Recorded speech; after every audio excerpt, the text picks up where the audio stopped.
of the 80s with a sort of yellow oilskin paper on the walls. At the top of the stairs he hesitated between 4 doors. Which of them was Timothy's? And he listened. A sound, as of a child slowly dragging a hobby-horse about, came to his ears. That must be Timothy. He tapped, and a door was opened by Smither, very red in the face. Mr. Timothy was taking his walk, and she had not been able to get him to attend. If Mr. Soames would come into the back room, he could see him through the door. Soames went into the back room and stood, watching. The last of the old Forsytes was on his feet, moving with the most impressive slowness, and an air of perfect concentration on his own affairs, backward and forward, between the foot of his bed and the window, a distance of some 12 feet. The lower part of his square face, no longer clean-shaven, was covered with snowy beard, clipped as short as it could be, and his chin looked as broad as his brow, where the hair was also quite white, while nose and cheeks and brow were a good yellow. One hand held a stout stick, and the other grasped the skirt of his Jaeger dressing-gown, from under which could be seen his bed-socked ankles and feet thrust into Jaeger slippers. The expression on his face was that of a crossed child intent on something that he has not got.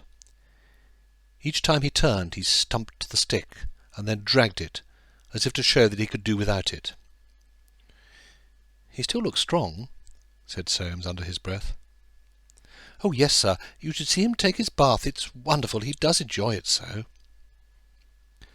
Those quite loud words gave Soames an insight.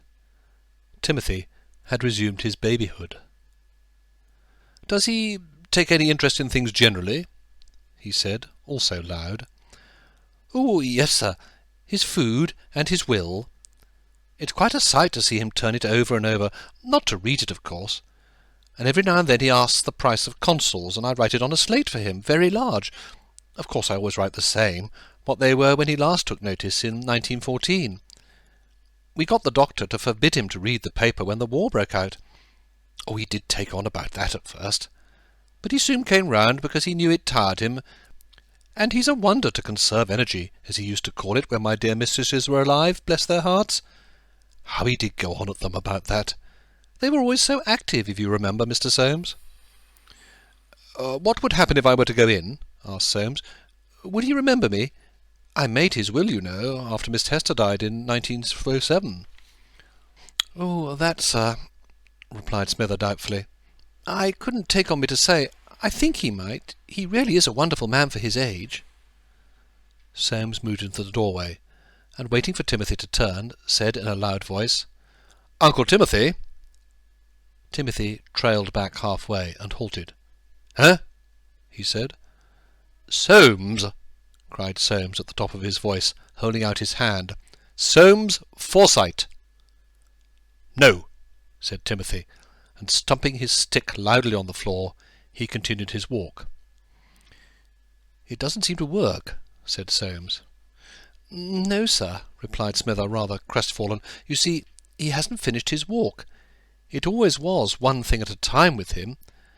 I expect he'll ask me this afternoon if you came about the gas, and a pretty job I shall have to make him understand." "Do you think he ought to have a man about him?" Smither held up her hands. "A man? Oh, no! Cook and me can manage perfectly. A strange man about would send him crazy in no time, and my mistresses wouldn't like the idea of a man in the house. Besides, we're so proud of him." "I suppose the doctor comes?" "Every morning. He makes special terms for such a quantity. Mr. Timothy's so used, he doesn't take a bit of notice, except to put out his tongue." "Well," said Soames, turning away, "it's rather sad and painful to me." "Oh, sir," returned Smither anxiously, "you mustn't think that. Now that he can't worry about things, he quite enjoys his life, really he does. As I say to cook, Mr. Timothy is more of a man than he ever was. You see, when he's not walking or taking his bath, he's eating, and when he's not eating, he's sleeping. And there it is. There isn't an ache or a care about him anywhere." "Well," said Soames, "there's something in that. I'll go down. By the way, let me see his will." Oh, I should have to take my time about that, sir. He keeps it under his pillow, and he'd see me while he's active." "I only want to know if it's the one I made," said Soames. "You take a look at its date sometime and let me know." "Yes, sir. But I'm sure it is the same, because me and Cook witnessed, you remember, and there's our names on it still, and we've only done it once." "Quite," said Soames. He did remember. Smither and Jane had been proper witnesses, having been left nothing in the will that they might have no interest in Timothy's death. It had been, he fully admitted, an almost improper precaution, but Timothy had wished it, and after all, Aunt Hester had provided for them amply. "Very well," he said. "Good-bye, Smither. Look after him, and if he should say anything at any time, put it down and let me know." "Oh, yes, Mr. Soames, I'll be sure to do that. It's been such a pleasant change to see you. Cook will be quite excited when I tell her." Soames shook her hand and went downstairs. He stood for fully 2 minutes by the hat-stand whereon he had hung his hat so many times. So it all passes, he was thinking. Passes and begins again. Poor old chap. And he listened, if perchance the sound of Timothy trailing his hobby-horse might come down the well of the stairs, or some ghost of an old face show over the banisters, and an old voice say, "Why, it's dear Soames, and we were only saying that we hadn't seen him for a week." Nothing, just the scent of camphor and dust-motes in a sunbeam through the fanlight over the door. The little old house, a mausoleum.